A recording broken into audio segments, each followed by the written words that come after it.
Welcome back. It is a business today, coming to live from Nile Avenue broadcast.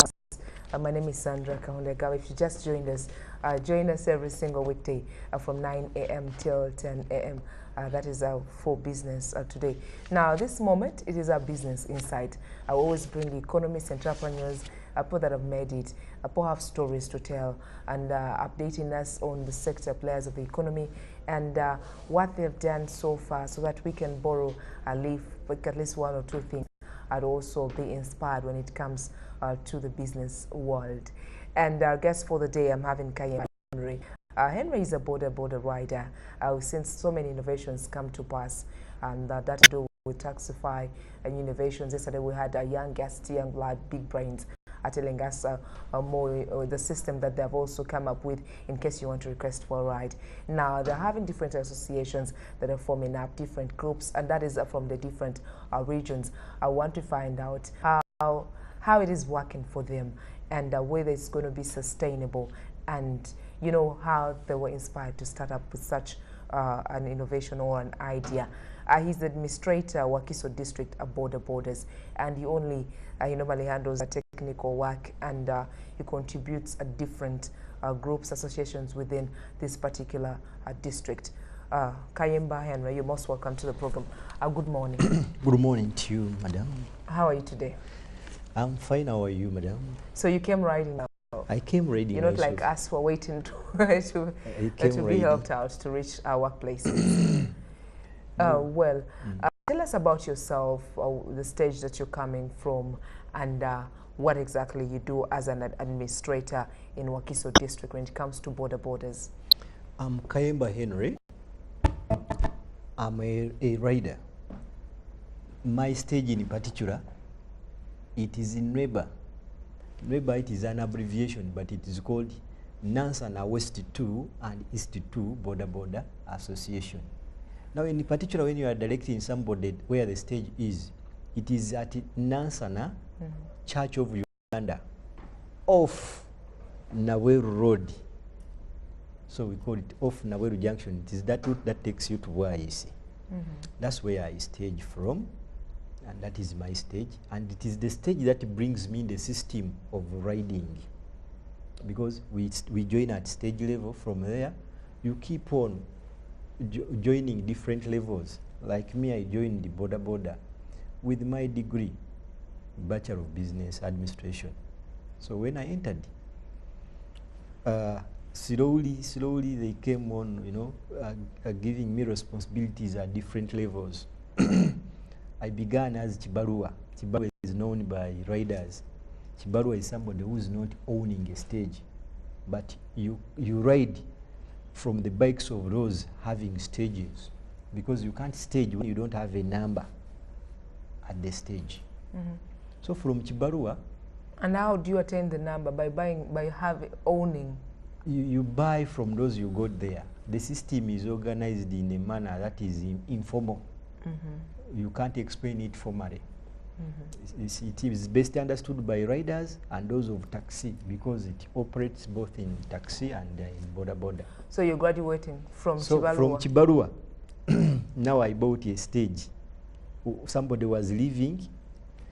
He was called Senkandwa Henry. So I bought Senkandwa's Henry's number. Now I joined as a member at the same stage. After joining as a member, now I was voted as stage secretary. From stage secretary, later on to stage chairman.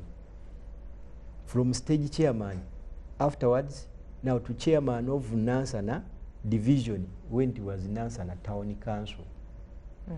At that time, I was in an association called the Nansana Boda Boda Cyclists and Owners Association. Later on, there came in another group headed by former mayor, former MP, Honorable Wakaima Musoke.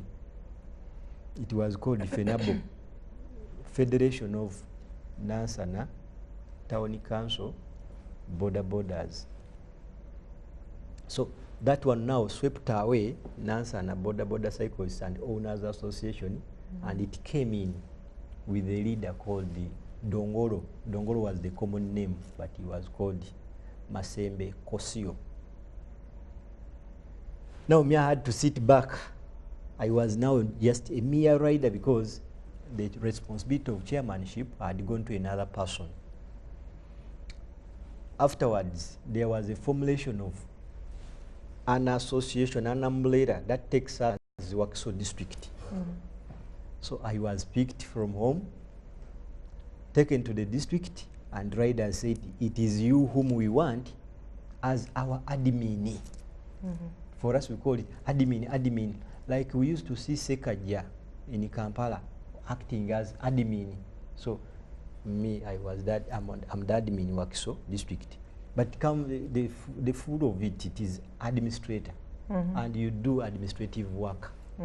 And normally, I come out when there is technical work in Wakiso district. Like there is this presentation, I was told to come up because the chairman is Segembe John Bosco of Wakiso district. The administrator Wakiso district, and the vice is called AJT Emmanuel. Segembe came in after Carole Henry. Okay, so you combine the different groups and associations that is within the district. Yes. So when did this start? Because when people look at, pardon me, I'm a bit under the weather. And now when people look at Boda Boda, thinking whether you have you know, that relationship with amongst yourselves, that is for the different stages that you have. They usually think you're fighting each other, you're competing, but it's quite amazing that you have these groups and associations. You know, how did they start? How did they get into existence? Boda Boda is one of the informal sectors we have in Uganda, and when you don't give it time, you cannot understand them. And when you bring in this English you are speaking here, you'll never be their friends, because majority of us, we are not learned, but we understand. So it needs to come closer to them, talk in the language that they do understand, befriend them, then you can understand them. As I've told you, I joined with my degree. Now, the skills that I had that were formal, I brought them in an informal sector. So it is I'm one of those who have fought tooth and nail to sweet it that Boda Bodas do get organized. And we've had a lot of struggles because majority of the technicians, the politicians, didn't understand us. And some fear, wherever they see organized people, they think that those people are going to stand against them. So it's me who began the system of organizing Boda Bodas in Wakiso district. It's me who began the idea that we can combine as a district. But after introducing the system, I didn't impose myself on them that I should be the leader. I sold the idea to them, then I sat back. No wonder when it came to be put in place, they thought of me who initiated it, and they picked me from home and gave me the current responsibility I'm holding. Okay, now through it all, now that it has come into existence, yes, how has the journey been and the reception when it comes to other Boda riders and maybe other districts coping from you? Now, the journey has not been simple, and it's not yet over. We found problems with associations because each association forms its bylaws. The local authorities approve them. So you may find that the problems of Nansana are not the problems of Chengera, the problems of Sisa, because of the variations in the different setups of our local governments and the physical appearance of the different areas of the country. So we looked at what can unify us without those differences. We thought of the cooperative societies. Because for them, the bylaws come straight from Ministry of Trade and Cooperatives. You add in nothing, neither do I add in anything. So it looks uniform.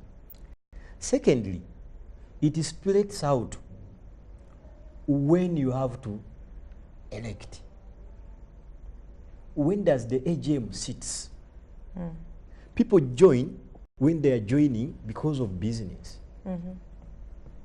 So it phases out the fightings that you used to hear in border borders, because we have similar laws or bylaws.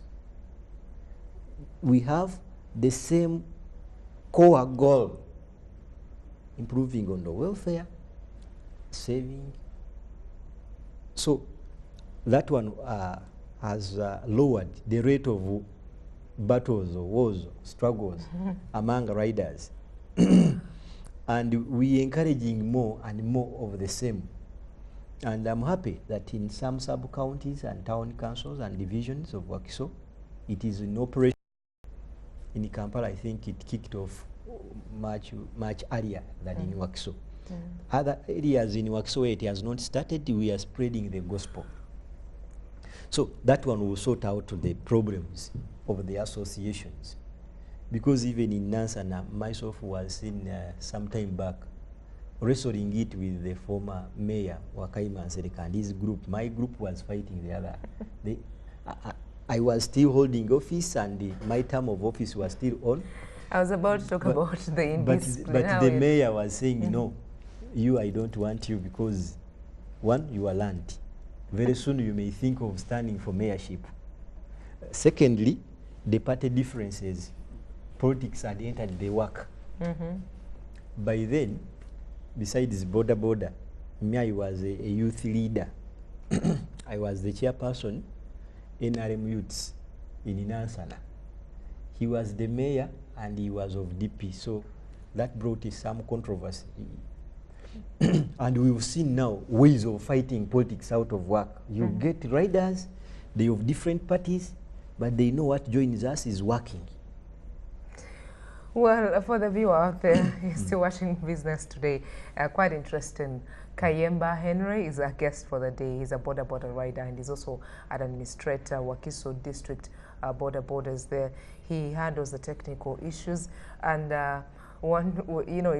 it's quite a sector that has really that Ugandans have embraced and ventured in, and what he's sharing with us is quite amazing. Now we have the existing Taxify, Safe Border, what has, also come into existence. How are you, what would your take be as regarding to, should I call them your competitors? Not necessarily our competitors, but me and I'm an Afrocentric scholar.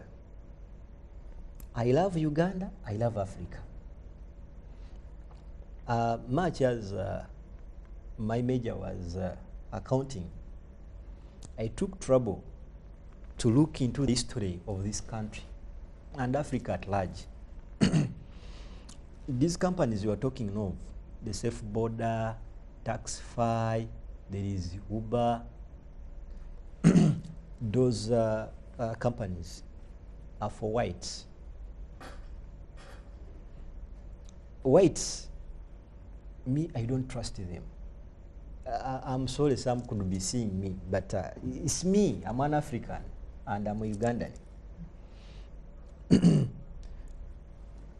Could be they are coming for business, or something could be hidden within what they are presenting. Some of the things perturb my head. As I told you that I handle the technical part of Boda Boda. For example, Safe Border. When I enter it, I'm paid some money by the company. And the person that I do ride also pays me. But he pays me according to what the machine says or gives. That such and such a distance, pay so. So when I show the client that you have to pay me so much because the distance is like this, he pays me. But on top of what the client pays me, the company also pays me. Yet the clients don't pay the company. That poses a question. How does the company benefit? How does it make profits? how do you invest where you don't get returns? So to me it leaves the question, really, are they so merciful that they are injecting in that money in us, or there is something hidden? But that work is not mine. I understand when, say, companies are beginning business here, there are proceedings that they do follow. The register of company has to register them. I think they are vetted by the security organizations or institutions. That is food for thought. They should look deeper, because we've seen countries like Libya where the whites invested for over 20 years. But finally we all saw what happened to Libya. Okay? Let the same note be here, because why is their target? Are the organized groups that can speak one thing, groups that have the same goal, and above all, youth age. And we all know that Uganda, around 75% population are youth. We all know that the informal sector, as we talk now, is Boda Boda leading. It's the highest employer.